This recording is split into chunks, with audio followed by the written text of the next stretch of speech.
तो class 12 commerce के business studies के वीडियो नंबर 1 में आप सभी का स्वागत है। मैं निकेत अवस्थी और आप देख रहे हैं अवस्थी क्लासेस। आज हम यहाँ पे बहुत सारी चीजें चैप्टर नंबर 1 बिजनेस स्टडीज के बारे में डिस्कशन करने वाले हैं। मैं वीडियो स्टार्ट करने से पहले ही आपको बता देता हूँ क्योंकि बहुत सारे पॉइंट्स है तो वीडियो थोड़ा सा लंबा हो जाएगा, देखिएगा जरूर क्योंकि एक ही वीडियो में आपको बहुत सारी चीजें मैं क्लियर कर दूंगा। तो वीडियो में आप मेरे साथ बने रहिए।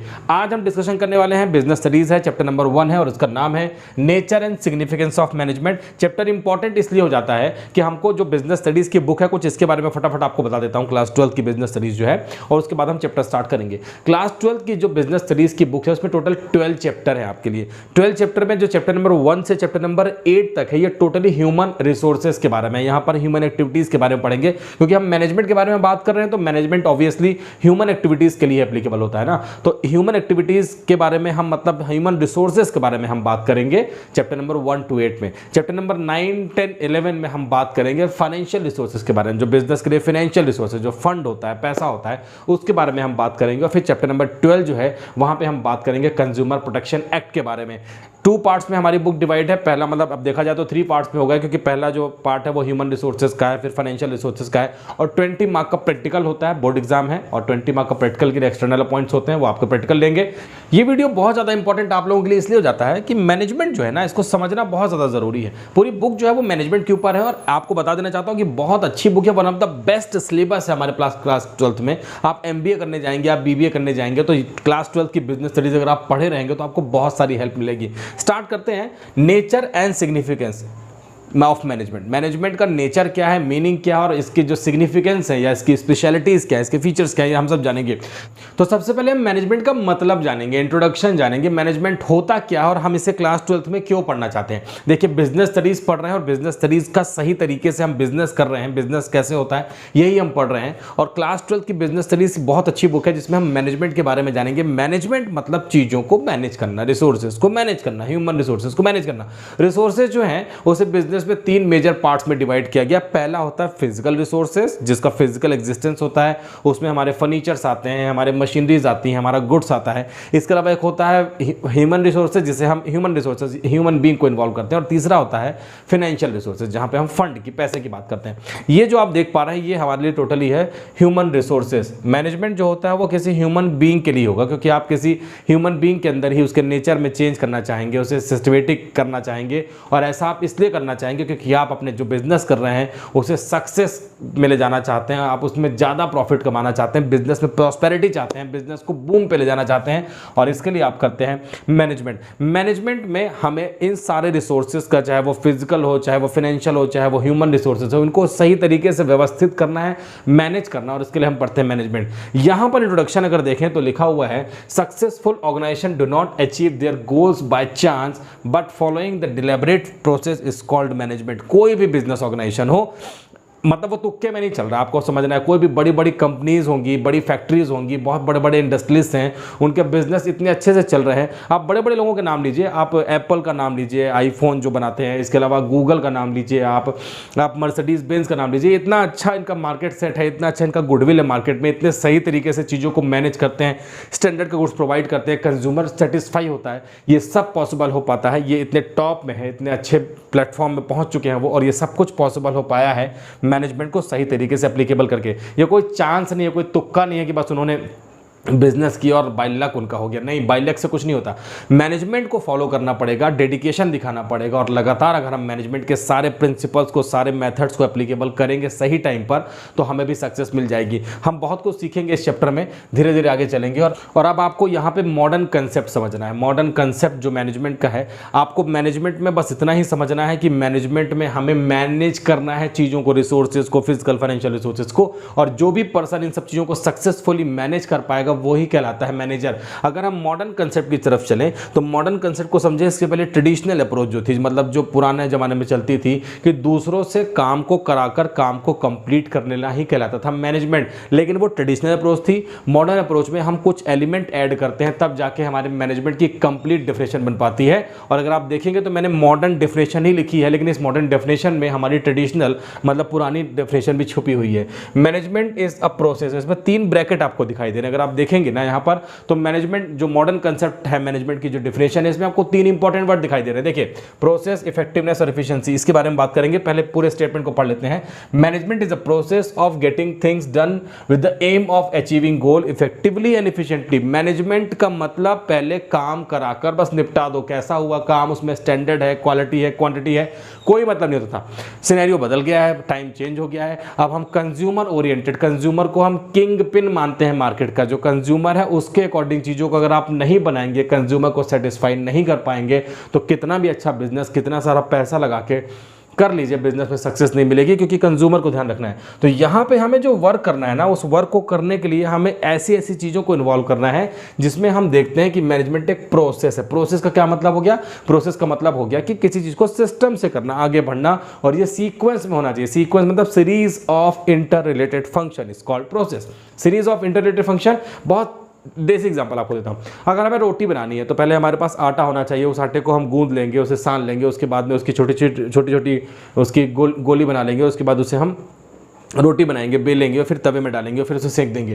तो ये प्रोसेस है। इसमें मैं ये नहीं कह सकता कि मैं सबसे पहले क्या करूँगा, रोटी बना लूँगा, फिर मैं आटा सानूंगा, फिर मैं उसको बेलूँगा। नहीं, आपको सिस्टम से चलना होगा। और प्रोसेस का मतलब होता है कि आपको एक ऐसे सिस्टम को फॉलो करना है, एक ऐसी चेन को फॉलो करना है जिसमें किसी भी एक बीच के सेगमेंट को, एक स्टेप को आप अगर गायब कर देते हैं तो वो कंप्लीट प्रोसेस होने नहीं पाएगा।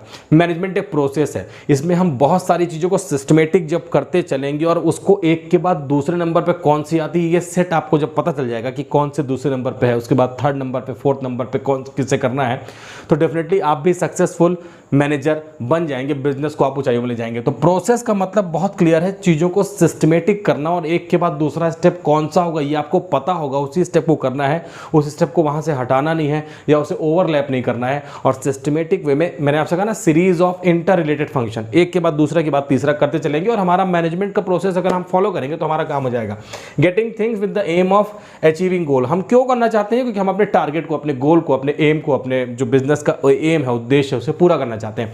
अल्टीमेटली बिजनेस का एम हायर प्रॉफिट कमाना ही है, लेकिन गोल सेट होता है। कोई कंप्यूटर मैन्युफैक्चरिंग कंपनी है, कोई बिस्किट मैन्युफैक्चरिंग कंपनी है, कोई टेक्सटाइल मैन्युफैक्चरिंग कंपनी, टेक्सटाइल मतलब कपड़े बनाती है, सबका टारगेट है। अगर हम कंप्यूटर मैन्युफैक्चरिंग कंपनी का एग्जांपल लेते हैं तो कंपनी ने टारगेट सेट किया है कि एक कंप्लीट ईयर में कंपनी को 1000 यूनिट ऑफ कंप्यूटर बेचने हैं, उसका टारगेट है। इस गोल को अचीव करने के लिए कंपनी प्रोसेस फॉलो करेगी और लगातार उसमें सारे रिसोर्सेज का, फिजिकल, फाइनेंशियल, ह्यूमन रिसोर्सेज का बेस्ट मैनेजमेंट करके ही चीज़ों को आगे ले जाएगी, और हो सकता है कि कंपनी टॉप कर जाए और कंपनी अच्छे मैनेजमेंट की वजह से कंपनी का नाम हो जाए। तो प्रोसेस है ताकि हम अपने गोल को अचीव कर सके effectively and efficiently. Modern approach की विशेषता यही है कि इफेक्टिवली और एफिशिएंटली जैसे दो इंपॉर्टेंट वर्ड जो ट्रेडिशनल अप्रोच में नहीं थे, मॉडर्न अप्रोच में आ गए। तो यहाँ पे इफेक्टिवली और एफिशिएंटली, इफेक्टिवनेस और एफिशिएंसी का मतलब जानना होगा। गौर से देखेंगे ना, आपको यहाँ पे टी दिखाई देगा, इसमें टी नहीं है। इफेक्टिवली मतलब इफेक्टिवनेस, इफेक्टिवनेस मतलब चीज़ों को कम वेस्टेज के साथ, कम कॉस्ट में पूरा करना और टाइम पे पूरा करना। इसे हम कॉस्ट बेनिफिट एनालिसिस भी बोलते हैं। कॉस्ट बेनिफिट एनालिसिस मतलब होता है कि चीज़ों को टाइम पे पूरा करना, मिनिमम कॉस्ट के साथ पूरा करना। अब मिनिमम कॉस्ट के साथ पूरा कैसे करना होगा, इसका आंसर आपको मिलेगा इफिशिएंसी में। इफिशिएंसी में आपको इसका आंसर मिलेगा। एफिशिएंटली जिसे हम कहते हैं, एफिशिएंटली मतलब इफिशिएंसी। इफिशिएंसी का मतलब होता है चीज़ों का वेस्टेज कम से कम करना या चीज़ों का वेस्टेज नहीं करना, नो वेस्टेज ऑफ रिसोर्सेज या very low wastage of resources, और we can say optimum utilisation of resources. Optimum utilisation of resources मतलब एक टेक्निकल वर्ड हो गया। तो आपको अब समझना है कि प्रोसेस है मतलब एक प्रक्रिया है जिसमें आपको चीज़ों को कम टाइम में, कम कॉस्ट के साथ, मतलब राइट टाइम में करना है। कम टाइम का मतलब राइट टाइम में करना, और उसमें आपको रिसोर्सेज का वेस्टेज नहीं करना है। तभी आप मैनेजमेंट को सक्सेसफुली कर पाएंगे, बिजनेस को ऊंचाइयों में ले जा पाएंगे। तो मैनेजमेंट की डेफिनेशन को पढ़ने के बाद में मैनेजमेंट कुछ समझ में आने लगा है कि प्रोसेस है, बार बार एक ही एक्टिविटी को करना पड़ेगा, उसे सिस्टमेटिक कौन सा ऑर्डर सेट करना पड़ेगा, चीज़ों को वेस्टेज कम करना होगा। कोई भी रिसोर्सेज है, आप उसका वेस्टेज जब कम, लगातार काम करते रहेंगे तो प्रैक्टिस मेक्स मैन परफेक्ट वाला कंसेप्ट है। जब अच्छे से काम करने लगेंगे तो रिसोर्सेज का वेस्टेज अपने आप ही कम हो जाएगा। आप में से बहुत सारे लोग हैं, वो बॉय गर्ल हो, उनमें से बहुत सारे बच्चे कई बार घर में देखते होंगे ना, मम्मा लोग हमारी घर में जब किचन में रोटी बनाती रहती हैं तो वो इतने उसमें एक्सपीरियंस है, उनका एक्सपीरियंस इतना ज़्यादा है कि वो रोटी में कम वेस्टेज करके ज़्यादा आउटपुट ले लेती हैं। ठीक ऐसे ही आप भी जब उस चीज़ को करते हैं, आप शुरुआत करते हैं तो आप वेस्टेज ज़्यादा करते हैं, लेकिन उसी काम को अगर रिपीटेडली करते रहेंगे तो रिसोर्सेज का वेस्टेज आप भी नहीं करेंगे, क्योंकि आप उसमें अब एक्सपर्ट हो चुके हैं। तो एक्सपर्ट मतलब एक्सपीरियंस होने के बाद में आप भी काम को अच्छे तरीके से कर पाएंगे। मैनेजमेंट हमको सिखाता है कि अगर आप काम को रिपीटेडली करते हैं तो आपका एक्सपीरियंस बढ़ जाएगा, उसमें आपकी प्रैक्टिस हो जाएगी और रिसोर्सेज का वेस्टेज आप भी नहीं करेंगे, काम को टाइम पे पूरा कर पाएंगे। फीचर्स फटाफट देख लेते हैं मैनेजमेंट के। गोल ओरिएंटेड प्रोसेस, मैंने आपको बताया है गोल ओरिएंटेड प्रोसेस है क्योंकि हमें अपने गोल को ही अचीव करना है, अपने टारगेट को, अपने एम को, अपने ऑब्जेक्ट को अचीव करना है।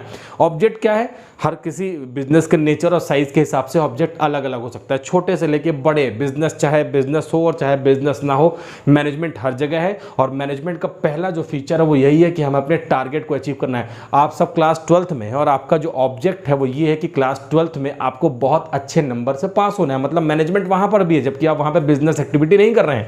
लेकिन क्योंकि हम बिजनेस स्टडीज़ पढ़ रहे हैं और बिजनेस स्टडीज़ पढ़ेंगे तो हमें बिजनेस एक्टिविटीज़ के बारे में ही जानना है, जिसमें से पहला फीचर गोल ओरिएंटेड प्रोसेस है, जिसमें हम बिजनेस में जो हमने टारगेट सेट किया है, हमारा जो ऑब्जेक्ट है उसे पूरा करने की बात करना है। अब ऑब्जेक्ट क्या हो सकता है? मैंने आपको बताया बिजनेस के नेचर और साइज के हिसाब से हो सकता है 1000 कंप्यूटर बनाकर उसे मार्केट में बेचना, मार्केट में बिग शेयर कवर करना, अपनी सेल्स को बढ़ाना, नंबर ऑफ ब्रांचेस को ओपन करना, किसी नए प्रोडक्ट को मार्केट में लॉन्च करने के लिए स्ट्रेटजी तैयार करना। तो मैनेजमेंट किसी चीज़ का हो सकता है, कोई भी गोल हो सकता है। तो गोल ओरिएंटेड प्रोसेस है, मैंने आपको बताया प्रोसेस मतलब उसको फॉलो करने के लिए, आपको अप्लाई करने के लिए आपको वहाँ पे प्रोसेस को फॉलो करना होगा। परवेसिव मतलब होता है परवेसिव मतलब जो हर जगह है, 24/7/365। मतलब मैनेजमेंट जो है ना, आपके चाहने ना चाहने से वो हट नहीं जाएगा। चाहे वो आपका पर्सनल लाइफ हो, बिजनेस लाइफ हो, आप कहीं भी बैठे हो, कहीं भी खड़े हो। अगर आप इस टाइम ये वीडियो देख रहे हैं तो ये मैनेजमेंट का एग्जांपल इसलिए है कि इस टाइम पे आप अपने एक दूसरे इंपॉर्टेंट वर्क को छोड़कर इस वीडियो को देख रहे हैं, मतलब आपने टाइम का मैनेजमेंट किया। तो परवेसिव नेचर का होता है। लेकिन क्योंकि मैंने आपसे बताया कि हम बिजनेस एक्टिविटीज़ के बारे में बात कर रहे हैं तो हमें बिजनेस के बारे में बात करनी है। तो बिजनेस में मैनेजमेंट का ऐसा नहीं है कि आपने एक बार कोई चीज़ की प्लानिंग कर ली और उसे अप्लीकेबल कर दी और आप बैठ जाएंगे। वर्कर टाइम पे फैक्ट्री में आ रहे हैं, वर्कर की शिफ्ट चेंज हो रही है, दूसरा शिफ्ट में वर्कर आके काम कर रहे हैं, उन्हें रिसोर्सेज अप्लाई देना है, वर्कर्स के बैठने की व्यवस्था, उनके जाने की, छुट्टी आने जाने की, रिसोर्सेज का सही टाइम पे मैनेज करना, ये सब चीज़ें होती हैं। परवेसिव मतलब होता है कि कहीं भी वर्ल्ड के किसी भी कोने में जहाँ पर भी बिजनेस हो रहा है वहाँ हर जगह मैनेजमेंट है। और मैनेजमेंट जो होता है वो परवेसिव इसलिए होता है कि मैनेजमेंट का थीम हमेशा बिल्कुल सेम रहता है। मतलब बिजनेस का साइज नेचर अलग हो सकता है, लेकिन मैनेजमेंट वही है कि इफेक्टिवली और इफिशिएंटली, मतलब इफेक्टिवनेस और इफिशिएंसी के साथ काम कराना है और हम अपने वर्क को पूरा कर पाएंगे। तो परवेसिव है, हर जगह आपके चाहने ना चाहने से हटेगा नहीं, रहेगा और आप उसे फील कर सकते हैं मैनेजमेंट को। पॉइंट नंबर 3 लिखा है मल्टी डायमेंशनल। बहुत मजेदार पॉइंट है। मल्टी डायमेंशन का मतलब होता है कि मैनेजमेंट को हम कितने तरीके से डायमेंशन को चेक कर सकते हैं। आप समझिएगा, इसको गौर से देखिए। तो यहाँ पे पहला लिखा है वर्क, मतलब मैनेजमेंट ऑफ वर्क। क्वेश्चन आपसे मेरा काउंटर क्वेश्चन यही है कि मैनेजमेंट किस चीज़ का करना है भाई। ये क्वेश्चन होना चाहिए कि हम क्यों मैनेजमेंट पढ़ रहे हैं, हमें मैनेजमेंट की जरूरत क्यों है। तो मैनेजमेंट करना है क्योंकि हमें वर्क करना है, मतलब हम किसी काम को करने का मैनेजमेंट कर रहे हैं। काम को कैसे करना है मैंने आपको बता दिया, एक प्रोसेस के उसको तहत करना है, उसमें हमें अपने टाइम का या कॉस्ट का ध्यान रखना है और उसमें वेस्टेज का, मतलब जो रिसोर्सेज का वेस्टेज है वो नहीं करना है। तो यहाँ पर मैनेजमेंट ऑफ वर्क है, किसी ना किसी काम को करना है, इस कैलकुलेटर को बनाना है, मतलब इसको बनाने का काम करना है। तो ये हो गया हमारे लिए वर्क। कोई ना कोई वर्क होगा। आपका वर्क क्या है? आपका वर्क पढ़ाई करना है। घर में हमारे बहुत सारे लोग अलग अलग काम कर रहे हैं, तो किसी ना किसी काम को, और वो इस काम को अच्छे से कर रहे हैं, मतलब सही तरीके से मैनेज कर रहे हैं। बड़े बड़े फैक्ट्रीज़ में बड़े बड़े गुड्स का प्रोडक्शन होता है, मशीनरीज़ का प्रोडक्शन होता है, सर्विसेज रेंडर्ड होती हैं, हम सर्विसेज को बनाते हैं, उसे प्रोवाइड करते हैं। तो हम किसी ना किसी काम में लगे हुए हैं और हमें उसी चीज़ का करना है मैनेजमेंट। अब इस काम को करेगा कौन? ये कैलकुलेटर अपने आप तो बनेगा नहीं। देखो यार, कैलकुलेटर को बनाने के लिए चाहिए होंगे ह्यूमन रिसोर्सेज, ह्यूमन बीइंग, एक इंसान की जरूरत पड़ेगी, जैसे हम पीपल कहते हैं। तो पहला है मल्टी डायमेंशनल में मैनेजमेंट ऑफ वर्क, वहीं दूसरा है मैनेजमेंट ऑफ पीपल। इस काम को करने के लिए लोगों की जरूरत होगी और उसे हम मैनेजमेंट ऑफ पीपल कहते हैं। अब मैनेजमेंट ऑफ पीपल मतलब ह्यूमन बीइंग, और ह्यूमन बीइंग में हमें हमेशा अपने बिजनेस में 2 चीज़ों के बारे में सोचना है। पहला, हमें बिजनेस के ऑर्गेनाइजेशनल ग्रुप में ग्रुप एक्टिविटीज़ के बारे में बात करनी है। ग्रुप एक्टिविटीज़ का क्या मतलब होता है? देखिए रेलवे स्टेशन में खड़ी हुई भीड़ ग्रुप एक्टिविटी नहीं है, ग्रुप उसको हम ग्रुप नहीं बोलेंगे क्योंकि वहाँ पे सबका सब्जेक्ट मैटर सेम है, हर किसी को अलग अलग डेस्टिनेशन में जाना है। लेकिन ग्रुप एक्टिविटी मैनेजमेंट के अंदर में होती है कि अगर वर्कर्स काम कर रहे हैं या वहाँ पे और भी अलग अलग कैटेगरी के एम्प्लॉयज़ या वर्कर्स हैं तो सबका अल्टीमेट एम वही है जो ऑर्गेनाइजेशन का एम है। और मैंने आपसे एक एग्जाम्पल में कहा है कि अगर मैं 1000 यूनिट ऑफ कंप्यूटर की मैन्युफैक्चरिंग करना चाहता हूँ तो फिर वो किसी भी कैडर का एम्प्लॉय या वर्कर होगा, उसका अल्टीमेट एम 1000 कंप्यूटर बनाने के ऊपर ही फोकस करना होगा। तो यहाँ पर पीपल हैं जो डायरेक्टली और इनडायरेक्टली इस वर्क को करने में हमारी हेल्प कर रहे हैं, हमारे साथ कोऑर्डिनेट कर रहे हैं और हम अपने वर्क को पूरा कर पाएंगे। क्योंकि अगर मैं बात करता हूँ कि इस कैलकुलेटर को बनाना है या बना हुआ कैलकुलेटर यहाँ से वहाँ शिफ्ट करना है, तो यहाँ से वहाँ शिफ्ट करना मतलब ये एक वर्क है और इसको करने के लिए चाहिए होंगे ह्यूमन बीइंग। तो ह्यूमन बीइंग है जो हमारे वर्क को करने में हमारी हेल्प करेंगे। ऑपरेशन, जब management of work management of people के साथ मिल जाएगा तो उस काम को हम कंप्लीट कर लेंगे और इसे हम कहते हैं मैनेजमेंट ऑफ ऑपरेशन। ये मैनेजमेंट ऑफ वर्क है, ये मैनेजमेंट ऑफ पीपल है, आप दोनों को मिला दीजिए तो बन जाएगा मैनेजमेंट ऑफ ऑपरेशन। तो बहुत इंपॉर्टेंट है, मल्टी डायमेंशनल मैनेजमेंट जिसमें हम 3 चीज़ों को लेकर चलते हैं, वर्क को, पीपल को, और इसको कंबाइन कर देते हैं तो बन जाता है ऑपरेशन। तो ये हो गया कंटिन्यूस प्रोसेस है। एक बार मैनेजमेंट में चीज़ों को मैनेज कर देने भर से हमारा काम नहीं होने वाला है, आपको चीज़ों को रिपीटेडली बार बार करना पड़ेगा। कंटिन्यूस प्रोसेस है। आपने कभी एक चीज़ का मैनेजमेंट किया, बिजनेस का साइज बड़ा है, बहुत बड़ी फैक्ट्री है, छोटा भी है, तो आपको अलग अलग चीज़ों का मैनेजमेंट हमेशा करना पड़ेगा। कभी आपको ह्यूमन रिसोर्सेज का, कभी फिजिकल रिसोर्सेज का, कभी फाइनेंशियल रिसोर्सेज का, कहीं को टूट फूट हो गई है, कहीं रिसोर्सेज की कमी हो रही है, तो हर चीज़ को वेल मैनेज करना है, टाइम का मैनेजमेंट करना है और कंटिन्यूस प्रोसेस है, लगातार चलता रहेगा। और इस मैनेजमेंट के प्रोसेस में कभी भी एंड पॉइंट नहीं आता, जब तक बिजनेस है तब तक मैनेजमेंट है, इस बात को आपको समझना है। इसके अलावा ग्रुप एक्टिविटी मैंने आपको बता दिया, ग्रुप एक्टिविटी मतलब कोई भी बिजनेस एक्टिविटी को आप आइसोलेशन में नहीं कर सकते।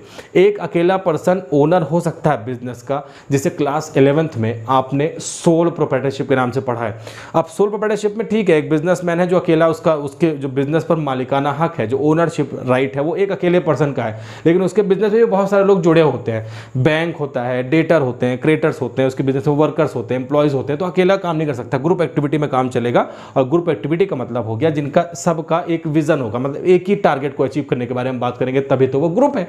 अदरवाइज मैंने आपसे कहा स्टेशन में खड़ी हुई भीड़ है वो ग्रुप नहीं है। अरे क्यों नहीं है भाई? क्योंकि हर किसी को अलग अलग जगह पे जाना है, उनका सबके अलग अलग डेस्टिनेशन है। लेकिन ग्रुप का मतलब हो गया जो किसी एक ही चीज में फोकस करते हैं और एक ही चीज में फोकस करने के लिए उन्हें एक ही टाइप के वर्क को करना पड़ता है। उसको अचीव करने के लिए बड़ी शिद्दत से वो सब एक के पीछे एक लग जाते हैं और इसे हम ग्रुप एक्टिविटी कहते हैं।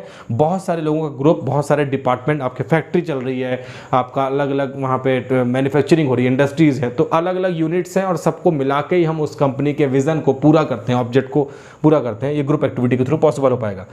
डायनेमिक फंक्शन है। डायनेमिक का मतलब होता है चेंजेस टेक प्लेस। बहुत सारे चेंजेस होते हैं। कंज्यूमर के टेस्ट प्रेफरेंस में चेंज हो गया, टेक्नोलॉजी में चेंज हो गया, गवर्नमेंट की पॉलिसी में चेंज हो गया, हमने मार्केट में रेट चेंज हो गया, डिमांड सप्लाई में चेंज हो गया, कॉम्पिटिटर ने था अपनी स्ट्रेटजी, अपने रूल्स, अपने पॉलिसीज, अपने सीक्रेट चेंज कर दिए, जिसका डायरेक्ट इंपैक्ट हमारे बिजनेस के ऊपर पड़ेगा। और चेंजेस को टेक प्लेस करना है। जैसे ही आपको समझ में आता है कि मार्केट में चेंज हुआ है, बिजनेस, आपके बिजनेस से उसका डायरेक्ट इंपैक्ट है, तो आपको तुरंत रैपिड आपको अपने बिजनेस में चेंज करना होगा। अगर आप ऐसा नहीं करेंगे ना तो कॉम्पिटिटर आपके ऊपर हावी हो जाएगा और वो इतना ज़्यादा हावी हो जाएगा आपके ऊपर में कि आपका बिजनेस हो सकता है बंद भी हो जाए। इसलिए जैसे ही चेंज होता है तो आपको मैनेजमेंट को, ये थीम है, आपको समझना है, मैनेजमेंट आपको इंडिकेट करेगा कि चेंजेस हो रहा है भाई, इसको आप अपने बिजनेस में कर लो, तो तुरंत उसको चेंज कर लीजिए। अगर आप चेंजेस को टाइम पे टेक प्लेस करते रहेंगे तो आप बिजनेस में बने रहेंगे और सक्सेस आपको डेफिनेटली मिलेगी। लेकिन अगर आप डिले करेंगे ना कि नहीं आज नहीं, कल नहीं, परसों, तो फिर हो गया बंटा था, फिर आप बिजनेस नहीं कर सकते, बिजनेस बंद हो जाएगा। तो डायनेमिक फंक्शन है, बहुत सारे एलिमेंट है बिजनेस के, उनमें चेंज होता रहता है। जैसे ही चेंज होता है आप ऐसे अपने आप को रोक नहीं सकते कि नहीं हम नहीं चेंज करेंगे, चेंज बदल जाएगा। नहीं, चेंज नहीं होगा, चेंज तो हो गया, उसके अकॉर्डिंग आपको अपने बिजनेस में चेंज करना है।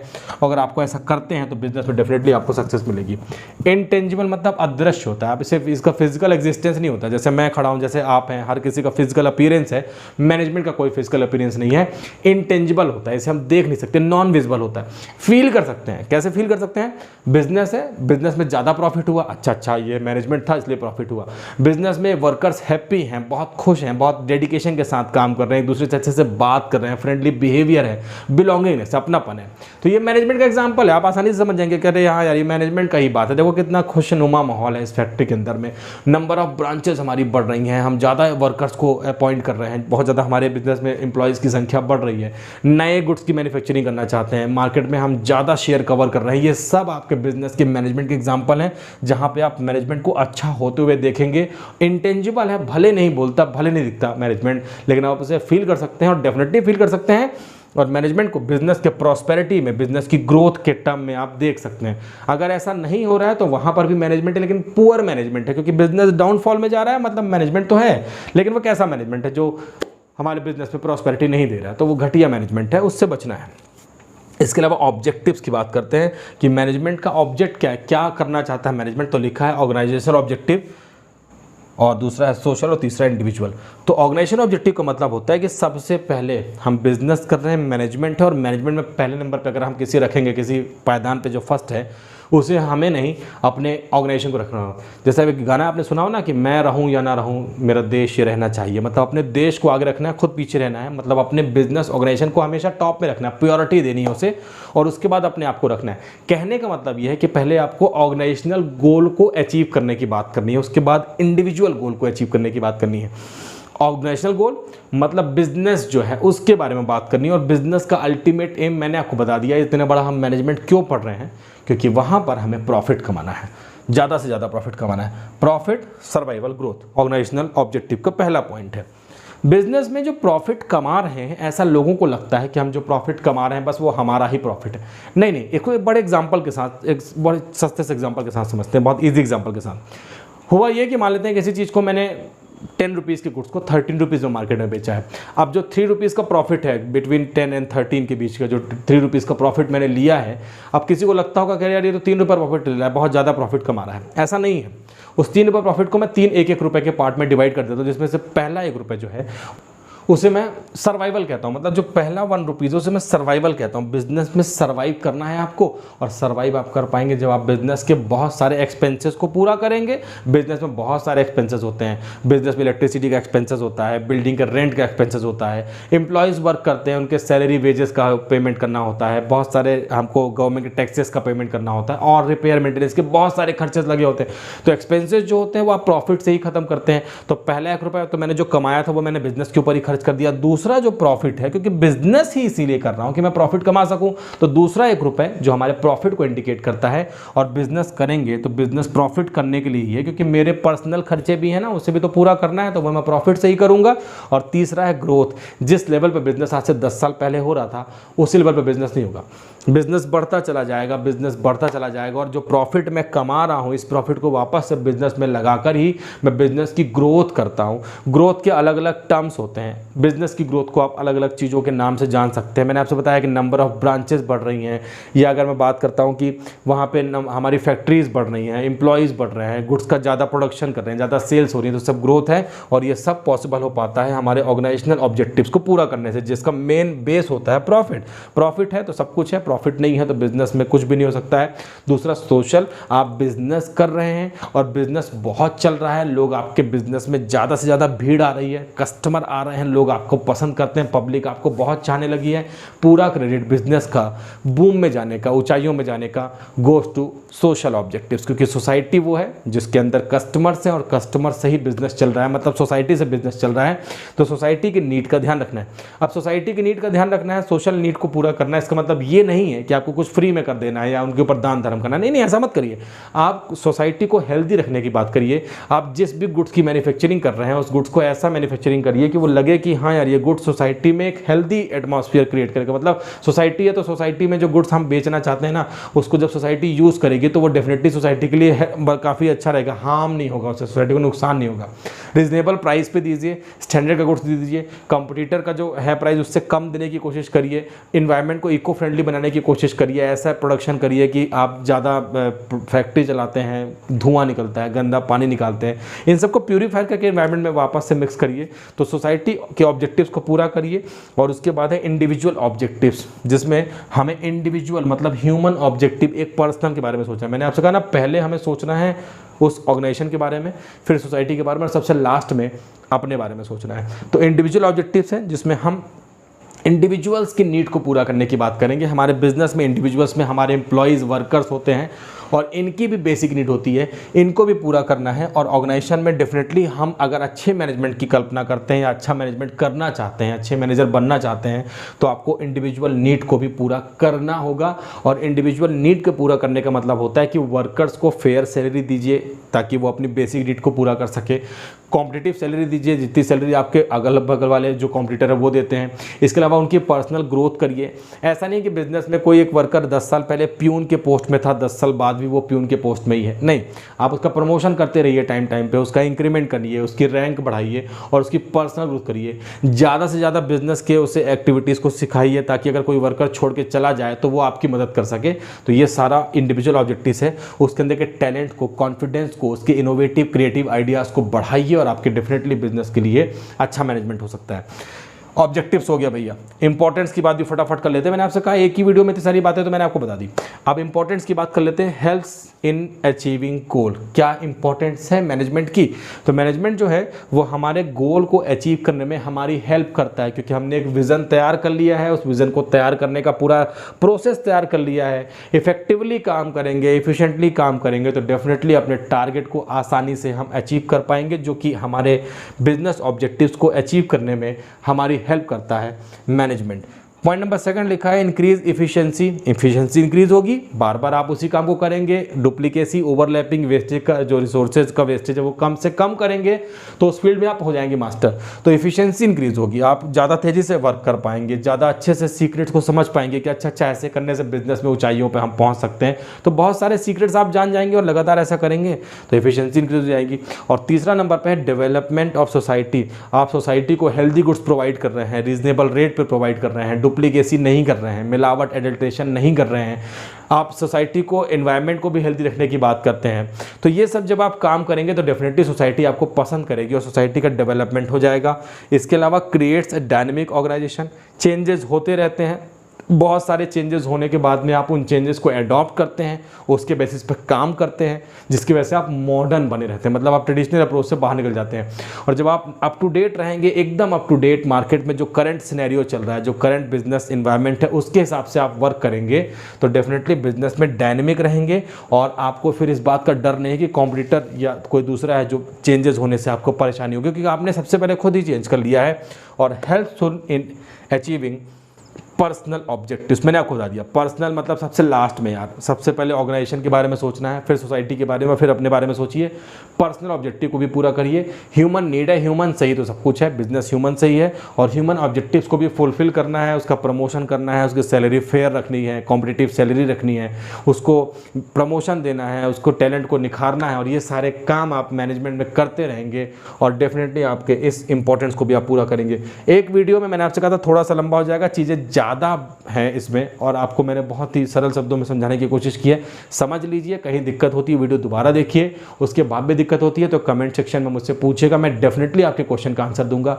नेक्स्ट वीडियो में मैनेजमेंट साइंस है, आर्ट है या प्रोफेशन है, इसके साथ में फिर से आपसे मिलता हूं।